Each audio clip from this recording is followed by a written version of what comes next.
Hello friends, welcome to the MPSC career academy.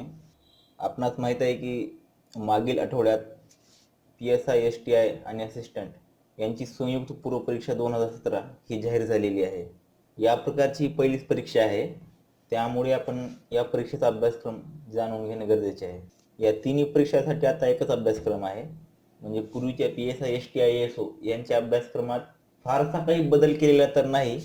तरी सुद्धा आपण एकदा पाहूया की नेमका अभ्यासक्रम काय आहे. ही परीक्षा 2 टप्प्यात घेण्यात येते हे तर आपल्याला माहीतच आहे. म्हणजे तिन्ही परीक्षांची एक संयुक्त पूर्व परीक्षा होणार आहे जी 100 मार्काची असणार आहे आणि प्रत्येक परीक्षेसाठी ही वेगवेगळी मुख्य परीक्षा घेण्यात येणार आहे. ती 200 गुणांची आहे. PSI साठी मात्र 200 गुणांची लेखी परीक्षा अधिक 100 गुणांची शारीरिक चाचणी आणि 40 गुणांची मुलाखत आहे. ते आपण पूर्वी पाहिलेलेच आहे, त्यामुळे आपण सरळ अभ्यासक्रमाला हात घालूया. तरी सुद्धा याची एकदा परीक्षा योजना पाहून घेऊया आपण. संयुक्त पूर्व परीक्षेत एकूण 100 प्रश्न विचारले जातात आणि एकूण गुण सुद्धा 100 असतात. याचा दर्जा हा साधारणतः पदवीचा दर्जा ठरवण्यात आलेला आहे. ही परीक्षा मराठी आणि इंग्रजी या दोन्ही माध्यमात घेतली जाते. या परीक्षेसाठी एकूण 1 तासाचा कालावधी असतो. प्रश्नपत्रिकेचे स्वरूप objective multiple choice type question असतात, म्हणजे वस्तुनिष्ठ बहुपर्यायी प्रश्न. तर ही परीक्षा योजना झाली. आता आपण अभ्यासक्रमाबाबत माहिती घेऊया. तर पहिला विषय आहे चालू घडामोडी. चालू घडामोडीला इलॅबोरेट करताना त्यांनी जागतिक तसेच भारतातील असे दिले आहे, पण यासोबतच ते महाराष्ट्रातील चालू घडामोडी सुद्धा मोठ्या प्रमाणात विचारू शकतात. हे ते दिले नसले तरी याचा अभ्यास करण्यासाठी विद्यार्थ्यांनी प्रामुख्याने वृत्तपत्रावर भर द्यायला पाहिजे. त्यासाठी लोकसत्ता हे मस्ट आहे, म्हणजे हे तर नक्कीच वाचले पाहिजे. याचे संपादकीय सुद्धा नक्कीच वाचले पाहिजे. आणि दुसरा वृत्तपत्र म्हणजे सकाळ किंवा महाराष्ट्र टाइम्स, या दोन्हीपैकी एक जरी वाचला तरी चालेल. जागतिक तसेच भारतातील चालू घडामोडीसाठी, स्पेशली जागतिक घडामोडीसाठी एक इंग्रजी वृत्तपत्र वाचले पाहिजे. त्यासाठी टाइम्स ऑफ इंडिया किंवा इंडियन एक्सप्रेस हे पुरेसे ठरेल. वृत्तपत्रासोबतच चालू घडामोडीसाठी मासिके सुद्धा खूप उपयुक्त ठरतात. यातील महत्वाचे मासिक म्हणजे युनिकचे बुलेटिन. युनिक अकॅडमी दर महिन्याला चालू घडामोडीचे बुलेटिन लॉन्च करत असते, ते अत्यंत उपयोगी ठरते. त्यापासून दुसरे मासिक म्हणजे लोकराज्य. हे महाराष्ट्र सरकारचं मॅगझिन आहे. यात महाराष्ट्र सरकार राज्य योजना वगैरे यांची माहिती असते व चालू आकडेवारी दिलेली असते. हे लोकराज्याचा उपयोग तुम्हाला भूगोल आणि अर्थशास्त्राच्या आकडेवारीमध्ये सुद्धा होऊ शकतो. दुसरे मॅगझिन आहे योजना.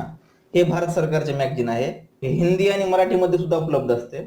याचा सुद्धा उपयोग अर्थशास्त्रात तसे चालू घडामोडीत होऊ शकतो. युनिक अकॅडमी तर्फे अजून एक भारत वार्षिकी प्रकाशित केली जाते, ते सुद्धा वाचणे अत्यंत गरजेचे आहे.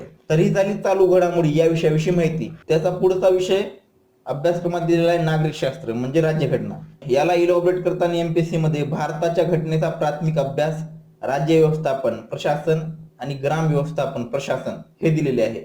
नागरिकशास्त्रासाठी लक्ष्मीकांत यांचे भारत की राज्य व्यवस्था हे पुस्तक सर्वात उत्तम आहे, पण हे पुस्तक हिंदीतून आहे. पण जर एखाद्याला हिंदी समजणे खूपच अवघड जात असेल तर त्याने रंजन कोडंबे सरांचे भारताची राज्यघटना आणि प्रशासन हे पुस्तक वाचावे. कारण जवळजवळ लक्ष्मीकांत यांची पुस्तक आणि रंजन कोडंबे सरांचे पुस्तक जवळजवळ सेमच आहे. यासोबतच तुकाराम जाधव सरांचे युनिक अकॅडमीचे भारतीय राज्यघटना व घटनात्मक प्रक्रिया हे पुस्तक सुद्धा उत्तम ठरेल. पण या पुस्तकातील सर्वच भाग विद्यार्थ्यांनी वाचण्याची गरज नाही पूर्व परीक्षेसाठी. लक्ष्मीकांत यांच्या पुस्तकात एकूण 11 भाग देण्यात आलेले आहेत. त्यापैकी भाग 1, भाग 2, भाग 3, भाग 4, भाग 5, त्यासोबत भाग 6 आणि भाग 7 याचे सुद्धा थोडेसे वाचन पुरेसे ठरेल. तर ही झाली नागरिकशास्त्र किंवा राज्यघटना या विषयाची माहिती. आता आपण पुढचा विषय पाहूया. पुढचा विषय आहे पंचायत राज. पंचायत राज हा विषय नागरिकशास्त्रातच इन्क्लूड होतो आणि नागरिकशास्त्रात इलॅबोरेट करताना MPSC मध्ये ग्राम व्यवस्थापन प्रशासन हा एक भाग देण्यात आलेला आहे. त्या भागासाठी पंचायत राज हे किशोर लवटे यांचे पुस्तक किंवा के सागर प्रकाशनाचे महाराष्ट्रातील पंचायत राज हे पुस्तक उपयुक्त ठरेल. पुढचा विषय आहे इतिहास. इतिहासाला इलॅबोरेट करताना एवढीच माहिती दिलेली आहे की आधुनिक भारताचा, विशेषतः महाराष्ट्राचा इतिहास. यासाठी BL ग्रोवर सरांचे आधुनिक भारताचा इतिहास आणि अनिल कटारे यांचे आधुनिक महाराष्ट्राचा इतिहास हे दोन्ही पुस्तके वाचावी लागतील. यासोबतच महाराष्ट्र स्टेट बोर्डाचे 11वीचे इतिहास विषयाचे पुस्तक सुद्धा उपयुक्त ठरेल. आतापर्यंत इतिहासाबाबत मुख्यतः महाराष्ट्रावर प्रश्न विचारण्यात आलेले आहेत, त्यामुळे अनिल कटारे सरांच्या पुस्तकावर जास्त फोकस करा.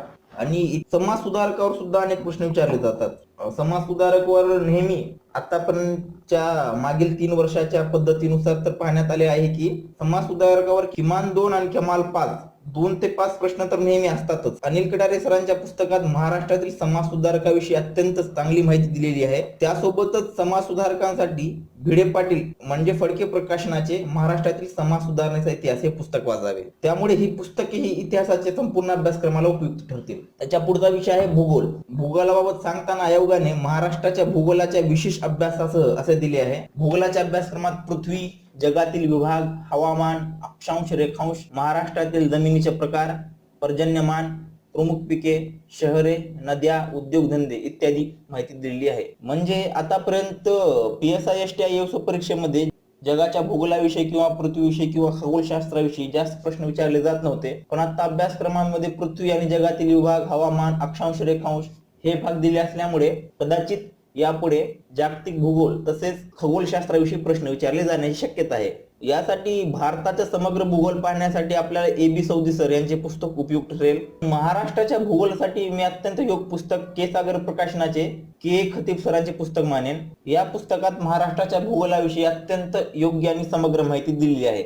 जागतिक भूगोल PSI STI EOS परीक्षेत तसे कमीच विचारेल, पण तरीही त्यासाठी मॅग्रो-हिल प्रकाशनाचे भारत एवं विश्वकप भूगोल हे माजिद हुसेन सरांचे पुस्तक उपयुक्त ठरेल. ही झाली भूगोलाच्या अभ्यासक्रमाविषयी माहिती. त्याचा पुढचा विषय आहे अर्थव्यवस्था. अर्थव्यवस्थेबाबत इथे दिलेले आहे की भारतीय अर्थव्यवस्था आणि शासकीय अर्थव्यवस्था असे 2 भाग दिलेले आहे. भारतीय अर्थव्यवस्थेत राष्ट्रीय उत्पन्न, शेती, उद्योग, परकीय व्यापार, बँकिंग, लोकसंख्या, दारिद्र्य व बेरोजगारी, मुद्रा आणि राजकोषीय नीती इत्यादी, आणि शासकीय अर्थव्यवस्थेमध्ये अर्थसंकल्प, लेखा परीक्षण इत्यादीचा समावेश करण्यात आलेला आहे. म्हणजे जवळजवळ या परीक्षेसाठी संपूर्ण अर्थशास्त्र त्यांनी इन्क्लूड केलेले आहे. यासाठी तुम्हाला अर्थशास्त्राचा अत्यंत डीपवर अभ्यास करावा लागेल. अर्थशास्त्रासाठी सध्या मराठीमध्ये किरण देसले सरांचे पुस्तक सर्वात जास्त चांगले आहे. त्यासोबत रंजन कोळंबे सरांचे पुस्तक वाचले तरी चालेल. पण या 2 पुस्तकासोबतच म्हणजे या 2 पुस्तकामध्ये तसं पहिल्यास नवीन आकडेवारी उपलब्ध नसते. त्यासाठी आपल्याला इकॉनॉमिक सर्व्हे ऑफ इंडिया आणि इकॉनॉमिक सर्व्हे ऑफ महाराष्ट्र हे 2 सर्वे वाचावे लागतील. महाराष्ट्राचा आर्थिक पाहणी अहवाल तसेच भारताचा आर्थिक पाहणी अहवाल हे हिंदी, मराठी आणि इंग्रजी या 3 भाषांमधून उपलब्ध असतात. आम्ही डिस्क्रिप्शन मध्ये सुद्धा आर्थिक पाहणी अहवालाची डाउनलोड लिंक दिलेली आहे, ते तुम्ही पाहू शकता.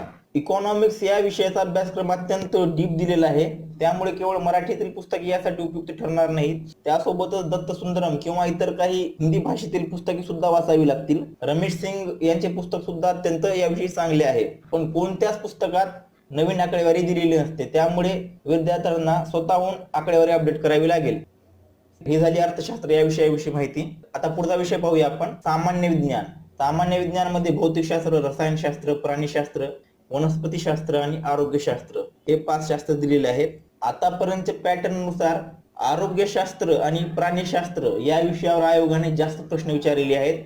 कदाचित हाच पॅटर्न पुढे सुद्धा चालू असेल. सामान्य विज्ञानासाठी रेफरन्स बुक तर विशेषतः काही सांगता येणार नाही, पण महाराष्ट्र स्टेट बोर्डाची 8वी, 9वी, 10वी या वर्गाची विज्ञान विषयाची पुस्तके यासाठी अत्यंत उपयुक्त आहेत. मागच्या पॅटर्न नुसार जवळजवळ 80% प्रश्न हे याच पुस्तकातून विचारली गेलेली आहेत. यासोबतच संपूर्ण विज्ञान दीपस्तंभ प्रकाशनाचे पुस्तक आहे हे सुद्धा अत्यंत उपयुक्त ठरेल. त्याचा पुढचा आणि शेवटचा विषय आहे बुद्धिमापन चाचणी व अंकगणित. आयोगाने हा विषय उत्तरोत्तर अवघड केलेला आहे. म्हणजे साधारणतः 3 वर्षापूर्वी ज्या प्रकारचे प्रश्न बुद्धिमापन चाचणी व अंकगणितावर विचारण्यात येत होते ते प्रश्न आता विचारण्यात येत नाहीयेत. त्याचे लेवल वारंवार हार्ड होत जात आहे. त्यामुळे सध्या तरी एखादे मराठी पुस्तक यासाठी रेफर करता येऊ शकणार नाही. त्यामुळे आपल्याला मॅग्रो-हिल प्रकाशनाचे जनरल स्टडीज पेपर 2 म्हणजे CSAT हे पुस्तक वाचावे लागेल, किंवा मराठीतून म्हणल्यास युनिक प्रकाशनाचे CSAT हे पुस्तक वाचावे लागेल. इतर पुस्तके मला वाटत नाही जास्त उपयुक्त ठरतील. अशा प्रकारे आपण अभ्यासक्रम व त्यासाठी आवश्यक असणारी पुस्तके पाहिलेली आहेत. Good luck for your exam. Thank you.